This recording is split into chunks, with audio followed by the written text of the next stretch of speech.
வணக்கம் தோழர்களே, welcome to Dravidian lens. நான் உங்கள் ஷோ. தமிழ்நாட்டில் என்ன நடந்துகிட்டு இருக்கு, எங்கே பார்த்தாலும் சாதி வெறி தாக்குதல்களை பற்றின செய்திகள் வந்துக்கிட்டே இருக்குது. ரொம்ப நார்மலைஸ் ஆகிடுச்சு. நேற்று கூட மதுரையில் ஒருத்தரை தூங்கிட்டு இருக்கும்போது வீடு பூந்து 8 பேர் சேர்ந்து கொலை பண்ணியிருக்காங்க. இப்படிப்பட்ட செய்திகள் டெய்லி பேசிஸில் வந்துக்கிட்டு இருக்கு. எந்த அளவுக்கு நார்மலைஸ் ஆயிடுச்சுன்னா, இது தினம் ஒரு செய்தின்ற மாதிரி மக்கள் பார்த்து கடந்து போகிற அளவுக்கு நார்மலைஸ் ஆயிடுச்சு. இதை நினைக்கும் போது ரொம்ப அருவருப்பாக இருக்குது. ஏன்னா இன்றைக்கி ஆணவ படுகொலைகளை தாண்டி இன்செக்யூரிட்டி காரணமாக இன்னொருத்தர் மீது தாக்குதல் நடத்துறது அதிகமாகிருக்கு. எனவே நல்லா படிக்கிறான், நல்ல வேலைக்கு போகிறான், நல்ல பைக் வாங்கிட்டான், நல்லா விளையாடுறான் அப்படின்ற காரணத்துக்காகலாம் இங்கே கும்பலாக போய் சாதி வெறி தாக்குதல்களில் ஈடுபடுறாங்க. அந்த செய்திகள் ரொம்ப காமன் ஆகிடுச்சு. இதுக்கான கவுண்டர் மெசேஜ் என்ன இருக்குன்னு பார்த்தீங்கன்னா, இந்த பையனை வெட்டிட்டாங்க அப்படின்றதுக்காக தூத்துக்குடியில் இப்போ ஸ்கூலில் போய் செக் பண்ணிட்டு ஸ்கூல் செவரில் இருக்க சாதி அடையாளங்கள் அழிச்சிட்டு இருக்காங்க. அதாவது ஸ்கூல் பேரில் சாதி பேர்கள் இருக்கக்கூடாது அப்படின்னு ஒரு ஜிஓ பாஸ் பண்ணி இத்தனை நாட்கள் ஆயிடுச்சு. அதுக்கான ஆக்ஷன்ஸ் எந்த அளவுக்கு எடுத்துருக்காங்கன்னு தெரியல. இன்னைக்கு ஒரு பையன் வெட்டப்பட்டுட்டான் அப்படின்றதுக்கு ஒரு ரியாக்ஷனாக மட்டும்தான் செவர்களில் இருக்கிற சாதி பேரை அழிக்கிறாங்க. நல்ல விஷயம் தான். ஆனால் இது எப்போ பண்ணியிருக்கோம்னா, இந்த மாதிரி ஒரு சம்பவம் நடக்கிறதுக்கு முன்னாடி பண்ணியிருக்கிறோம். இந்த மாதிரி சம்பவங்கள் இவ்வளோ மோசமான தாக்குதல்கள் ஏற்பட்ட பிறகு அதுக்கு ரியாக்ஷனாக தான் நாங்கள் போயிட்டு ஸ்கூலை செக் பண்ணி அங்கே இருக்கிற சாதி பெயர்களையும் மாணவர்கள் கையில் இருக்கிற சாதி அடையாளங்களையும் நாங்கள் அழிப்போனா, இங்கே நான் எத்தனை தேவேந்திரனை பார்க்குறது, எத்தனை சின்னத்துறையை பார்க்குறது அப்படின்னு எனக்கு புரியல. ஏன்னா எத்தனை நாளுக்கு தான் நாங்கள் பொறுமையாக இருக்கிறது. எஸ், நீங்கள் ஆரம்ப கட்டத்தில் வந்து ஒரு டேட்டா எடுக்கிறீங்க, பள்ளிக்கூடத்தில் இவ்வளோ தூரம் சாதி தீண்டாமை இருக்குதுன்னு பார்க்குறீங்க, மாணவர்கள் சாதி அடையாளங்களோட சுற்றுறாங்க அப்படின்ற ஒரு டேட்டாலாம் எடுத்துகிட்டு வந்து வச்சுருக்கீங்க. கவர்மெண்ட்டே இருக்குது, அதுக்கான பாலிசிஸ் நீங்கள் டெவலப் பண்ணுறீங்க. ஸ்லோ ஃபேஸில் தான் நடக்கும், நானும் ஒத்துக்கிறேன்.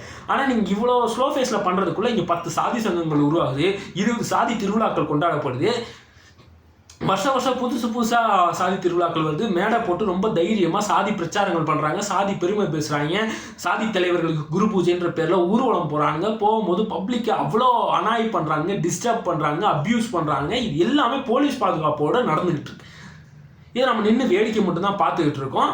இந்த விஷயங்கள்லாம் இவ்வளோ வேகமாக நடக்குது, இவ்வளோ கொண்டாட்டங்களாக நடக்குது, இவ்வளோ ஃப்ளோவில் நடந்துகிட்டு இருக்கும்பொழுது இதற்கு எதிரான கவுண்டர் மெஷர்ஸ் மட்டும் ஒரு ஸ்லோ ஃபேஸில் தேங்கி நின்று பொறுமையாக தான் ஏற்படும்னா, இங்கே எத்தனை மாணவர்கள் இறக்குறத நாங்கள் இன்னும் பார்க்கணும், எத்தனை மாணவர்கள் தாக்குதலுக்கு உள்ளாகிறத பார்க்கணும், எத்தனை கோகுல்ராஜை பார்க்கணும்னு எனக்கு தெரியல.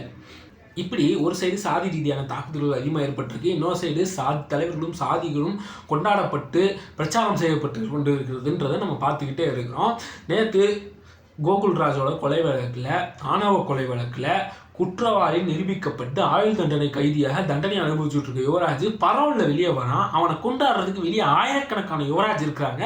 இது எப்பேற்பட்ட கேவலமான சமூகத்துக்குள்ளே நம்ம வாழ்ந்துக்கிட்டு இருக்கோம் அப்படின்றதுக்கு ஒரு எடுத்துக்காட்டாக இருக்குது. இதை நினச்சி நம்ம ஒவ்வொருத்தரும் அருவருப்படணும். இது எங்கேயும் நடக்கல, தமிழ்நாட்டில் நடக்குது. அது இன்னும் கவனத்துக்கான ஒரு விஷயம். ஏன்னா வட இந்தியாவில் சாதி ரீதியான கொலைகள் ஜஸ்டிஃபை பண்ணப்படுது. ஒரு தலித் பெண் அனைவருக்கும் முன்னாடி ஒரு நடு ரோட்டில் பப்ளிக்கில் பாலியல் வன்கொடுமை பண்ணாலும் அவரை காப்பாற்றுறதுக்கு இங்கே ஒருத்தரும் இல்லை அப்படின்ற சூழல் வட இந்தியாவில் இருக்குது. ஆனால் தமிழ்நாட்டில் ஒரு 60 100 120 வருஷமாக தொடர்ந்து சமூக நீதி பிரச்சாரங்கள் ஏற்பட்டிருக்கு. அதனால் இங்கே மக்களுக்குள்ள ஒரு அவேர்னஸ் கிரியேட் ஆகிருக்கு. நீதி கட்சி தொடங்கி பெரியார், அண்ணா, டிஎம்கே தொடர்ந்து பல சமூக நீதி பிரச்சாரங்கள் இங்கே ஏற்பட்டுருக்கு. ஆனால் இங்கே பிஜேபி மாதிரி ஒரு மதவாத கட்சி உள்ள நுழைஞ்சு இங்கே மத பிரிவினை பண்ணி ஒரு அரசியல் பண்ண முடியல அப்படின்ற சூழல் மக்களுக்குள்ள இருக்க அவேர்னஸ்னால வந்து இருக்க. அரசியல் கட்சிகள் ஸ்ட்ராங்காக இருக்கிறது மட்டும் காரணம் இல்லை, மக்களுக்குள்ள அந்த அவேர்னஸ் இருக்குது அப்படின்றத நம்ம பல இடங்களில் சொல்லியிருக்கோம். ஆனால் அங்கெல்லாம் இந்த மாதிரி ஒரு ஆணவ படுகொலை பண்ணவனும் கொண்டாடப்படுகிறான் அப்படின்ற ஒரு கேவலமான சூழலில் நம்ம இருக்கிறோம். அதுவும் பார்த்தீங்கன்னா யுவராஜோட நோக்கம் இங்கே வெற்றி பெற்றிருக்கு அப்படின்றத நம்ம கவனிக்க வேண்டியது இருக்குது. அவனோட நோக்கம் என்ன? இது மிச்ச ஆணவ படுகொலைகள் மாதிரி சாதாரண படுகொலை கிடையாது. ஒரு அரசியல் லீனேஜ் வேணும் அப்படின்றதுக்காகவே திட்டமிட்டு செய்யப்பட்டது. மிச்ச ஆணவ படுகொலைகள் எப்படி இருக்கும்? ஒரு கப்பல் இருக்காங்க, லவ் பண்ணிட்டு இருக்காங்க, இல்லை லவ் பண்ணி கல்யாணம் பண்ணிட்டாங்கன்னா அவங்களோட பேரண்ட்ஸு அவங்க சாதி வெறி பிடித்தவர்களாக இருப்பாங்க. அவங்க ஒன்று அவங்களே நேரடியாகவோ இல்லை அவங்களால ஏவப்பட்ட கூலிப்படையோ சாதி சங்கமோ வந்து இந்த மாதிரி ஒரு கொலையை பண்ணியிருக்கோம். அதை தான் நம்ம பொதுவாக ஆணவ படுகொலையில் இருக்கிற பேட்டர்னாக பார்ப்போம். ஆனால் இங்கே பார்த்தீங்கன்னா அந்த கோகுல்ராஜுக்கும் யுவராஜுக்கும் இதுக்கு முன்னாடி எந்தவித சம்மந்தமும் கிடையாது. அந்த பெண் யுவராஜ் கூட எப்படிப்பட்ட தொடர்பில் வராங்கன்னா, ஒன்லி சாதின்ற அடிப்படையில் மட்டும்தான் தொடர்பில் வராங்க. அதுக்கு முன்னாடி அந்த பெண்ணையும் அவனுக்கு தெரியாது. இவங்க 2 பேருமே கம்ப்ளீட்டான ஸ்ட்ரேஞ்சர்ஸ். ஆனால் இவங்க 2 பேரும் நட்பு முறையில் ஒரு இடத்துல உட்காந்து பேசிக்கிட்டு இருக்காங்க. அந்த பொண்ணு இவனோட சாதிக்கார பொண்ணு, அண்ட் இவர் ஒரு கோகுல்ராஜ் வந்து ஒரு தலித் அப்படின்ற ஒரே காரணத்துக்காக அவனை கொண்டு போய் மனிதாபிமானமே இல்லாமல் காட்டு மிராண்டித்தனமாக சித்திரவதை பண்ணி கொலை பண்ணிடுறான். இவ்வளோ கொடுமையான கொலையை பண்ண பிறகும் அவனை இந்த சமூகம் கொண்டாடுது, தலையில் தூக்கி வச்சு ஹீரோவாக சாமியாக கொண்டாடி வர்ஷிப் பண்ணிக்கிட்டு இருக்காங்க அப்படின்றத பார்க்குறோம். அப்போ அவன் எதிர்பார்த்ததும் அதுதான், இந்த சமூகத்தின் ஒரு காவலனாக, இந்த சமூகத்தின் ஒரு போராளியாக ஒரு ஃபேஸ் கிடைக்கணும் அப்படின்றதுக்காக திட்டமிட்டு செய்த ஒரு ஆணவ படுகொலை தான் கோகுல்ராஜோட வழக்கு. அந்த வித அவன் சாதிச்சு காமிச்சுட்டான், இந்த சமூகம் கொண்டாடிக்கிட்டு இருக்குன்னா, இப்போ இந்த சமூகம் எப்பேற்பட்ட ஆதிக்க மனம் கொண்ட கேவலமான சமூகம் அப்படின்றத நம்ம எல்லாரும் உணரணும். இங்கே ஒரு 60-100 வருஷமாக நம்ம ஏற்படுத்தி விட்ட சமூக நீதி பிரச்சாரங்களை இப்படி ஒரு கொலையின் மூலமாக ஒரு சேவியர் இமேஜை கிரியேட் பண்ணி என்னால் ரிவர்ஸ் பண்ண முடியும் அப்படின்ற ஒரு ஸ்டேட்மெண்ட் தான் இது ஒன்றும் அந்த ஒரு 100 வருஷ போராட்டங்களை ஒருத்தன் இப்படின்றதுக்குள்ளே மாற்றிட முடியுன்றது நம்மளுக்குலாம் அச்சத்தை கொடுக்குறது இல்லையா, பயத்தை கொடுக்குறது இல்லையா, பதட்டத்தை கொடுக்குறது இல்லையா. அண்ட் இது ஒன்றும் அவனோட அந்த ஒரு சம்பவத்தால் இது மாறலை. ஏன்னா நான் ஸ்கூல் படித்த காலத்தில் இருந்தே இந்த சாதி ரீதியான தீண்டாமை இருந்துச்சு. நான் ஒரு அரசு உதவி பெறும் பள்ளியில் தான் படிச்சுக்கிட்டு இருந்தேன். அங்கே இந்த சாதி ரீதியான தீண்டாமை இருந்துச்சு, சாதி ரீதியான இன்செக்யூரிட்டிஸ் மாணவர்களுக்குள்ள டெவலப் ஆகிருந்துச்சு.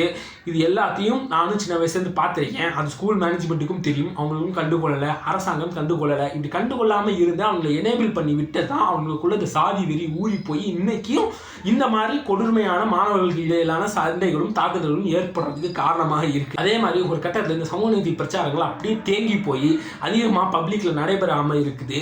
இன்னொரு சைடு சாதி ரீதியான பிரச்சாரங்களும் கொண்டாட்டங்களும் எனேபிள் ஆகுது. இப்படி எனேபிள் பண்ணி விட்டு ஓரமாக நின்று வேடிக்கை பார்த்த சமூகமாக இருந்தனால தான் இன்னைக்கு யுவராஜ் மாதிரி ஆட்கள் இங்கே கடவுளாக மாறி, சேவியராக மாறி, ஒரு போராளியாக மாறி கொண்டாடப்படுகிறார்கள் அப்படின்றத நம்மளால் பார்க்க முடியுது.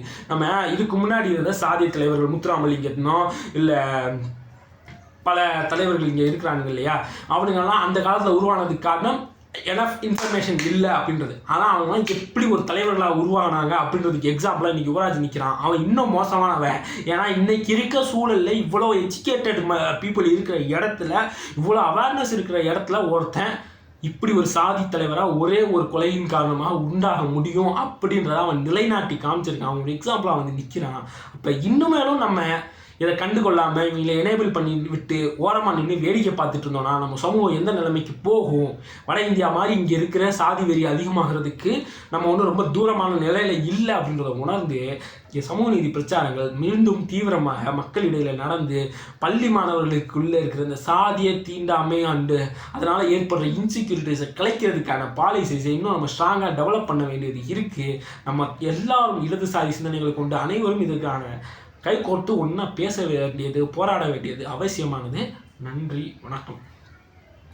கோகுல்ராஜ் அப்படின்ற ஒரு தலித் இளைஞனை கடத்திட்டு போய் காட்டு மிராண்டித்தனமாக சித்திரவதை பண்ணி கொலை பண்ணிட்டு அதுலேருந்து தப்பிக்கிறதுக்காக ஊராக ஓடி போய் ஒளிஞ்ச ஒரு ஆள் தான் இந்த யுவராஜ்.